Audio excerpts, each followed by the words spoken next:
के बीते दिनों में तो हम पीछे नहीं लौट सकते, पर हम ये तो देख सकते हैं कि हमने अपनी यात्रा कहां से शुरू की और कहां तक पहुंचे हैं।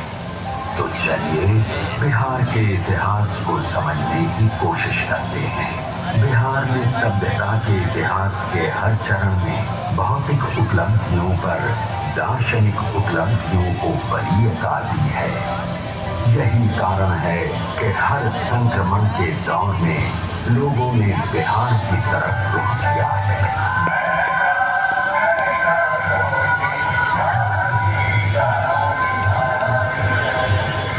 बिहार ने विश्व सभ्यता को पहला गणतंत्र तो दिया ही, विदेह राज जनक के रूप में पहला दार्शनिक राजा भी किया। ये भी विश्व सभ्यता में एक अद्भुत उदाहरण है कि जिस बिहार में आस्तिक दर्शन का सूत्रपात हुआ, उसी भूमि पर जैन एवं बौद्ध जैसे अन्य दर्शनों का भी सूत्रपात हुआ। वर्चस्ववादी संस्कृतियों के विरोध में यहाँ से आवाजें लगातार बुलंद होती रही हैं। आइए चलिए बिहार की कहानी की शुरुआत करते हैं।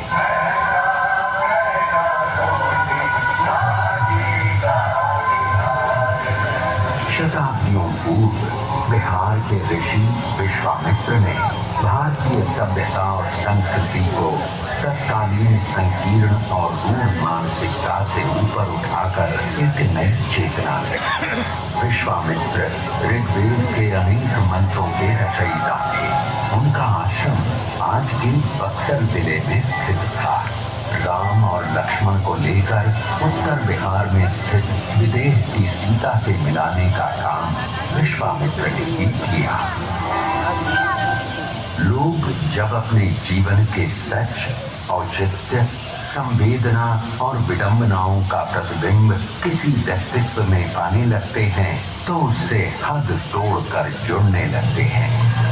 सीता एक ऐसा ही व्यक्तित्व लेकर पैदा हुई।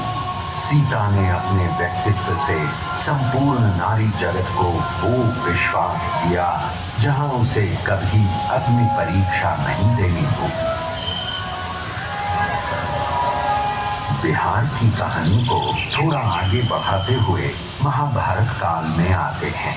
इस काल के दो महान योद्धाओं को याद कर लेना जरूरी है।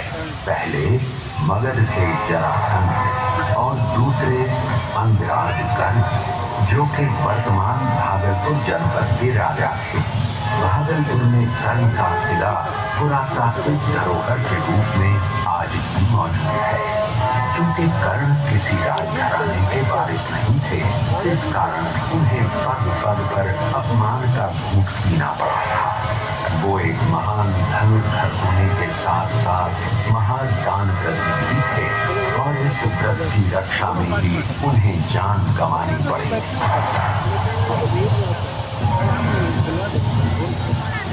चलिए बिहार की कहानी को थोड़ा और आगे बढ़ाते हैं और ईसा पूर्व 6ठी शताब्दी में पहुंचते हैं। विश्व के इतिहास में ये वो दौर था जब पुरानी मान्यताओं को चुनौती दी जा रही थी। चीन में कन्फ्यूशियस, यूनान में सुकरात और भारत में बिहार की भूमि से महावीर और बुद्ध के दर्शन का नवोन्मेष हो रहा है।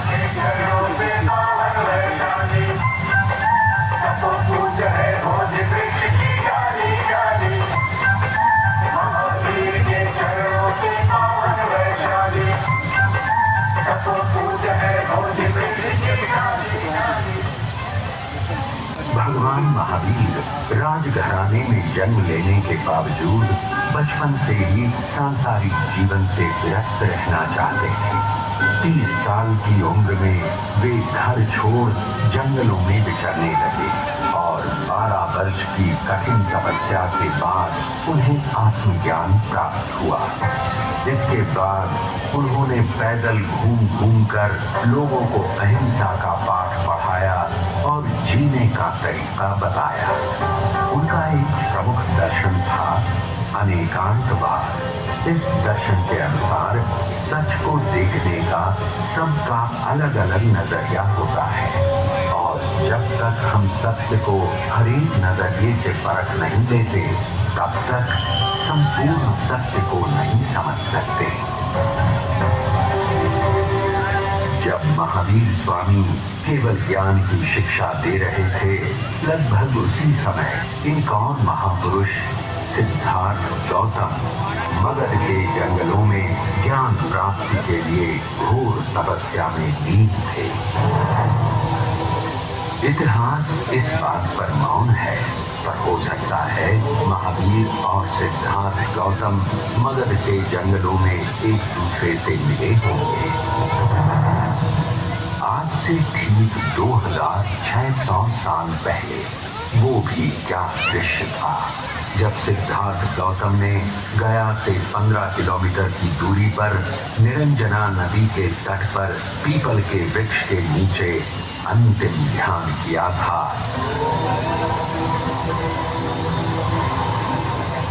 और माया के सम्राट मार ने अपने सारे दंजों को उन पर छोड़ा था और उस संघर्ष की साक्षी बनी। संपूर्ण बौद्ध जगत में बोध गया कि इस जगह को यूं ही ब्रह्मांड का केंद्र नहीं माना गया है।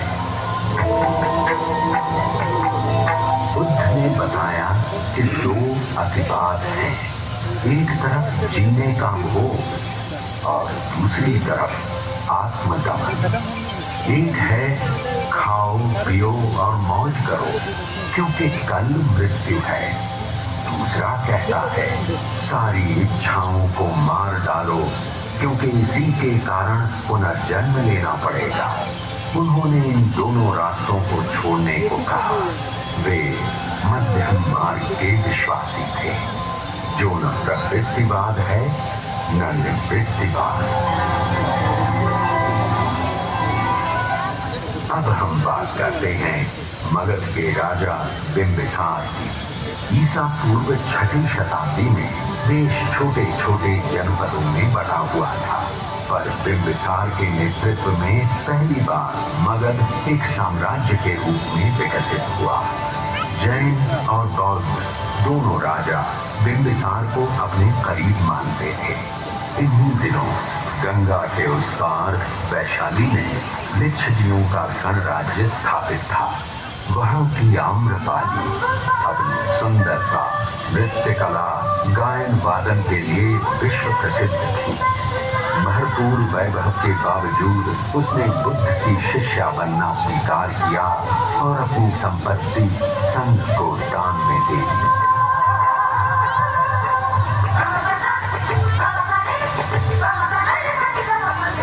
उधर राजनीति के क्षेत्र में बिंबिसार के पुत्र अजातशत्रु ने सामरिक दृष्टि को समझते हुए मगध की राजधानी को राजगीर से पाटलिपुत्र स्थानांतरित करने का फैसला किया और उसी समय राजगीर की सप्तकर्णी गुफाओं में बुद्ध के 500 शिष्य 6 महीने की संगीति के बाद त्रिपिटकों का संकलन किया। बिहार की कहानी को और आगे बढ़ाते हैं और ईसा पूर्व 3वीं सदी के पाटलिपुत्र में पहुंचते हैं। अरे ये क्या, यूनान का राजदूत मेगास्थनीस यहाँ प्रवासी जीवन बिता रहा है। गंगा तट का ये शहर करीब 9 मील लंबा है और 1.5 मील चौड़ा है, जो कि तत्कालीन रोम से कम 2 गुना बड़ा है। शहर चारों ओर लकड़ी की दीवारों से घिरा है। लगभग 570 बुर्ज हैं और आने जाने के लिए 64 दरवाजे बने हुए हैं। शहर के चारों ओर सुरक्षात्मक खाई है। लोगों की जो शान और शौकत है वो संसार में कहीं भी नहीं है। शासन की बागडोर चक्रवर्ती राजा चंद्रगुप्त मौर्य के हाथ में है और उनका मार्गदर्शन कर रहे हैं राजनीति और अर्थशास्त्र के आचार्य महापंडित चाणक्य। सिकंदर के आक्रमण को न केवल रोक लिया गया है बल्कि उसके सेनापति सेल्यूकस निकेटर को हराकर पुरु के हार का बदला भी ले लिया गया है। खैबर से लेकर बंगाल तक शासित ये प्रदेश ही पहली बार भारत का मानचित्र बनाता है।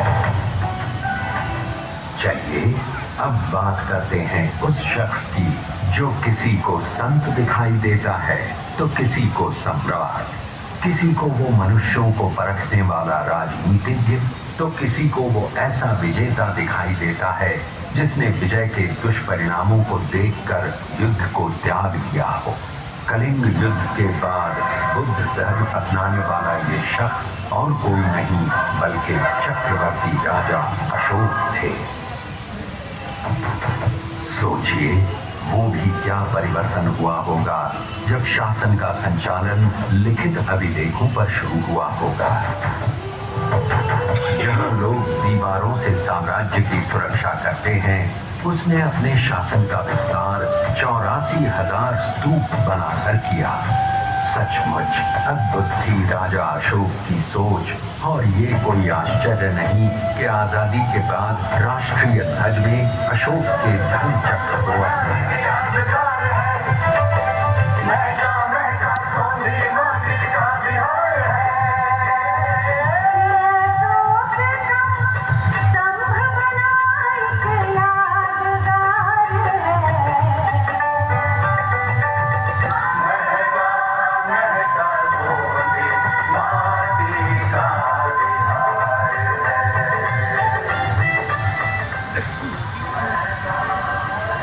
तो ये रही बिहार की ईसा पूर्व की कहानी। अब हम चलते हैं प्रथम शताब्दी के उस काल में जब वाल्मीकि रामायण का पुनर्गान और महाभारत का पुनर्पाठ हो रहा था। वैदिक संस्कृत, पाली तथा प्राकृत मरणासन्न दौर में पहुंच चुकी थी और महर्षि पतंजलि लौकिक संस्कृत का अभूतपूर्व विकास कर चुके थे। मजे की बात यह है कि संस्कृत का केंद्र अब तक्षशिला से हटकर मगध आ गया था। अब संस्कृत यहाँ के विहारों में ज्ञान का माध्यम हो चुका था। गणित, विज्ञान, चिकित्सा सब कुछ संस्कृत में थे। सिल्क मार्ग का विकास हो चुका था और एशिया के विभिन्न देशों से लोग यहाँ खिंचे चले आ रहे थे। 5वीं सदी में वाह्यान मगध आते हैं और अपनी डायरी में लिखते हैं कि यहाँ के शहरों में खूब वैभव है, लोग दान दक्षिणा में आगे हैं, मृत्युदंड प्रचलित नहीं है, बौद्ध और हिंदू धर्म एक साथ फल फूल रहे हैं। और अब बात करते हैं पाटलिपुत्र से 30 किलोमीटर की दूरी पर अवस्थित उस जगह की जिसे आज तरेगना कहते हैं। 5वीं सदी में खगोल एवं गणित के प्रकांड पंडित आर्यभट्ट तारों को गिन रहे हैं, सूर्य ग्रहण और चंद्र ग्रहण की बुद्धि सुलझा रहे हैं, पृथ्वी के अपनी धुरी पर घूमने की घोषणा कर रहे हैं और उसकी परिधि नाप रहे हैं। राहु केतु के चांद सूरज ग्रसने की बात झूठ सिद्ध हो रही है। और अब बात करते हैं एक और भट्ट की। सोन नदी के तट पर बालुका राशि में खेलता बाण भट्ट संस्कृत साहित्य का महान नाटककार, गद्यकार, हर्षवर्धन के दरबार का मणिमाणिक बना हुआ है। अरे ये क्या, 7वीं सदी का दृश्य देखिए।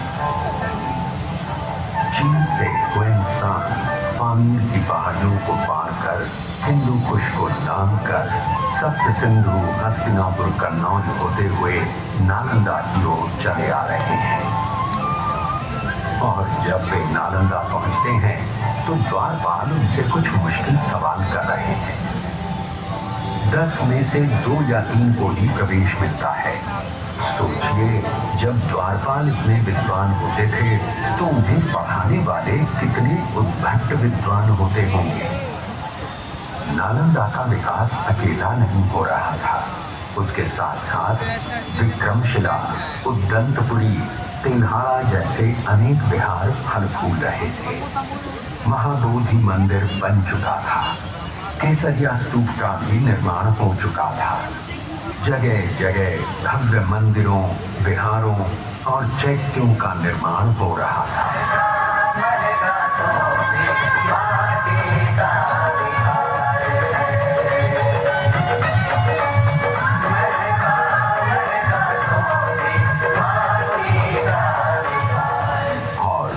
ये देखिए 9वीं सदी का दृश्य, जब आदि गुरु शंकराचार्य दक्षिण भारत से चलकर मंडन मिश्र से मिलने सहरसा के महिषी गांव की ओर चले आ रहे हैं। लोगों को क्या आनंद आया होगा जब सन्यास और गार्हस्थ्य धर्म के द्वंद्व पर इन दोनों विद्वानों के बीच कई दिनों तक बहस चली होगी। और इस शास्त्रार्थ की निर्णायक भूमिका कोई और नहीं बल्कि मंडन मिश्र की पत्नी भारती निभा रही थी।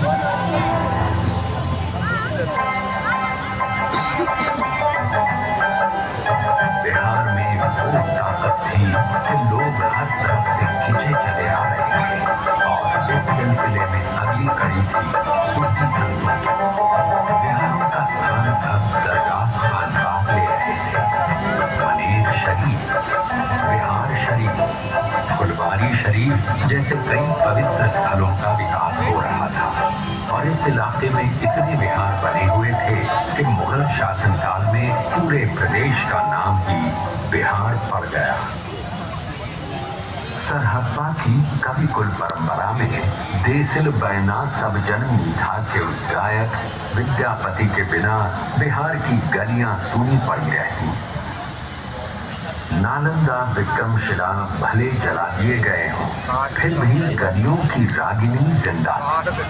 बिहार की माटी में इतनी उर्वरता है कि 14वीं शताब्दी में ही पुनर्जागरण के लक्षण विद्यापति में आ गए। संस्कृत अब पोथी की चीज हो गई।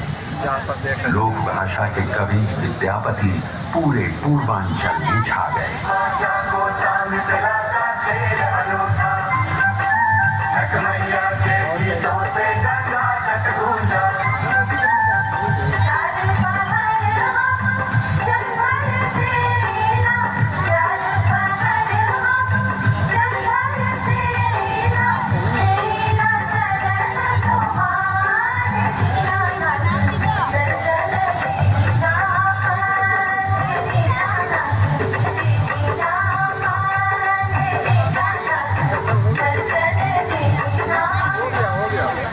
चलिए अब बात करते हैं बिहार के उस लाल की जिसने 16वीं शताब्दी में दिल्ली की सल्तनत पर अपना परचम फहराया। वो न केवल युद्ध कौशल में महारत हासिल किए हुए था बल्कि उससे भी ज्यादा कुशल शासन प्रबंधन था। उसकी सुदृढ़ शासन व्यवस्था का लाभ न केवल हुमायूं और अकबर को मिला बल्कि अंग्रेज शासन को भी मिला। ढाका से पेशावर तक की सड़क, रोहतास का किला, पंजाब में झेलम का किला, दिल्ली का किला, पटना का किला, सभी उसके अवदान हैं। ये कोई और नहीं पर शेर शाह सूरी थे। उसने देश में पहली बार चांदी से बने मानक रुपयों को चलाया और ये रुपए बाद में चलकर भारतीय उपमहाद्वीप के देशों की आधिकारिक मुद्रा बने।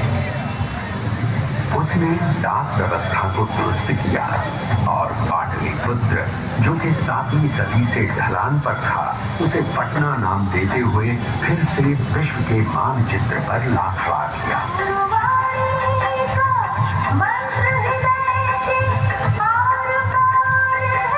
पटना में जन्मे गुरु गोविंद सिंह उस वक्त पटने में ही सूफी संत भीखन गाते हैं और उनके नाम आज भी बेसना पहाड़ी मोहल्ला है।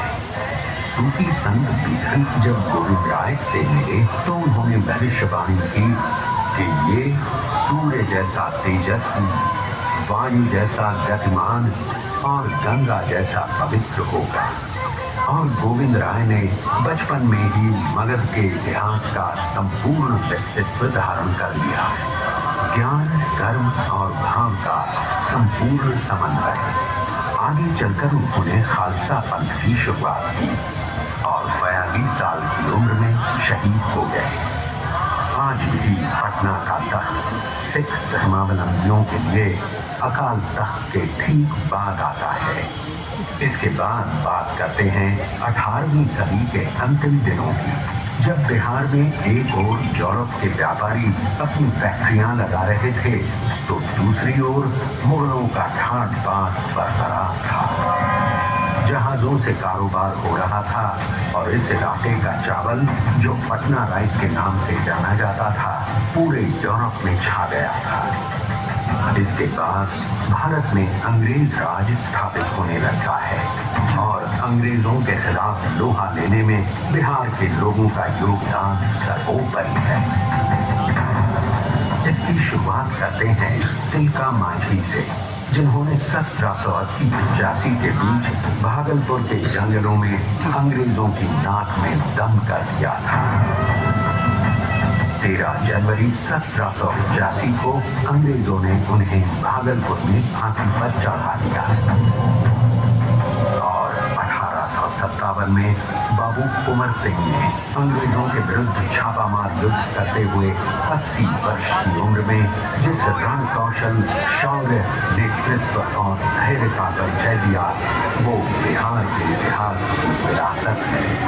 वे बिहार के लोकमानस में महानतम वीर सेनानी है।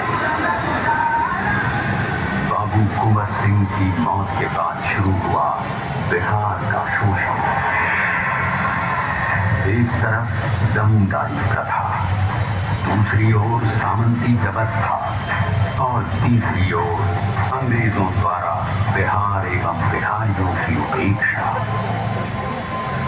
बिहारियों को न केवल राजकीय नौकरी से वंचित रखा गया, बल्कि यहाँ आधुनिक शिक्षा और आधारभूत संरचना का विकास भी नहीं किया गया।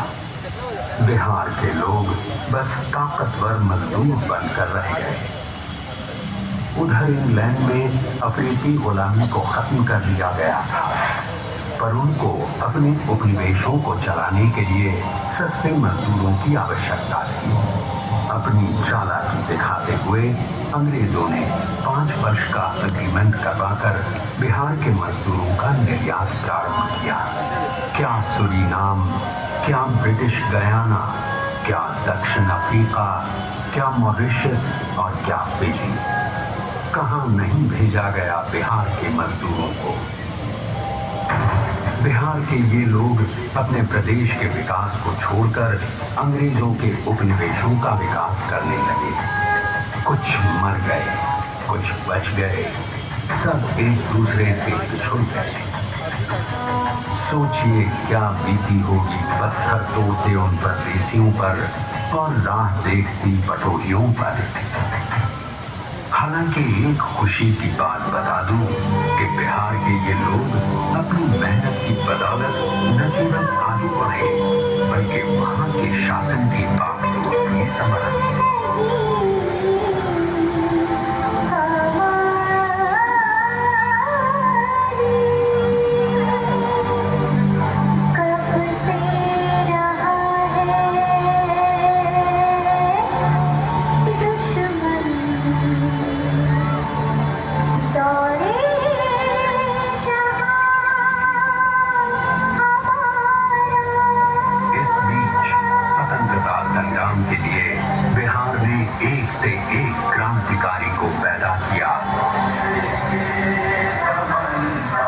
अंग्रेजी हुकूमत के खिलाफ आवाज उठाई। आप सब लोग जानते हैं खुदीराम बोस को, जिन्होंने अंग्रेजों पर बम फेंका और इसके बाद हंसते हुए फांसी पर चढ़ गए। भारत में पहली बार चंपारण की धरती पर सत्याग्रही गांधी का अवतरण हुआ और चंपारण का किसान आंदोलन महात्मा गांधी की नेतृत्वकारी क्षमता का प्रतिमान बन गया। और इस क्रांति क्रांति की पराकाष्ठा हुई 11 अगस्त 1942 को, जब पटना सचिवालय पर तिरंगा फहराने की कोशिश में अंग्रेजों की गोली से 7 किशोर शहीद हो गए। बिहार के सपूतों की ये शहादत समूचे विश्व में अपने तरह का अकेला उदाहरण।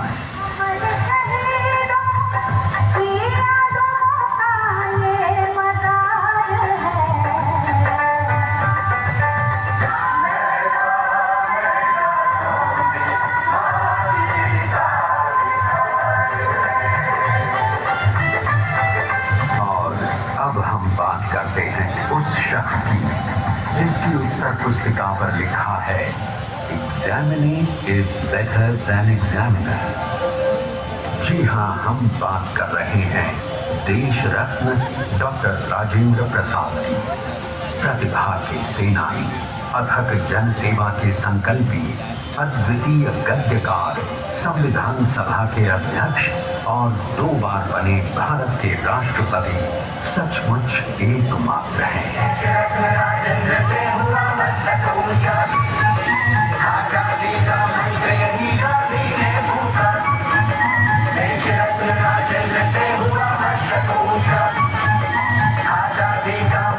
इसके बाद बात करते हैं उस महानायक की जिसने आजादी के बाद फिर से जब देश में मौलिक अधिकारों का हनन होने लगा तो ये गांधीवादी, ये सर्वोदयी उठ खड़ा हुआ, जिसने 1974 के आंदोलन का नेतृत्व किया और संपूर्ण क्रांति का उद्घोष किया। जी हाँ, हम बात कर रहे हैं लोकनायक जयप्रकाश नारायण।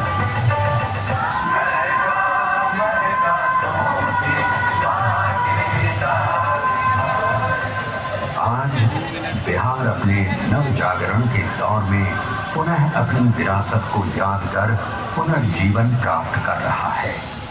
भगवान बुद्ध के चारों पट्ट शिष्य महाकश्यप, सारिपुत्र, महामोगलायन, आनंद हमें लुभा रहे हैं। जगह जगह पर ऐतिहासिक स्मृतियां ताजा हो रही हैं।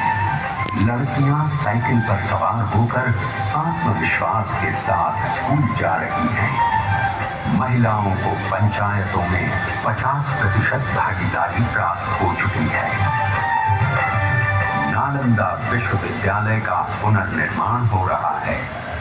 बिहार के लोग जाग रहे हैं। संक्रमण के इस दौर में वो दिन दूर नहीं जब बिहार फिर से संसार को शांति और समृद्धि का मार्गदर्शन कराएगा।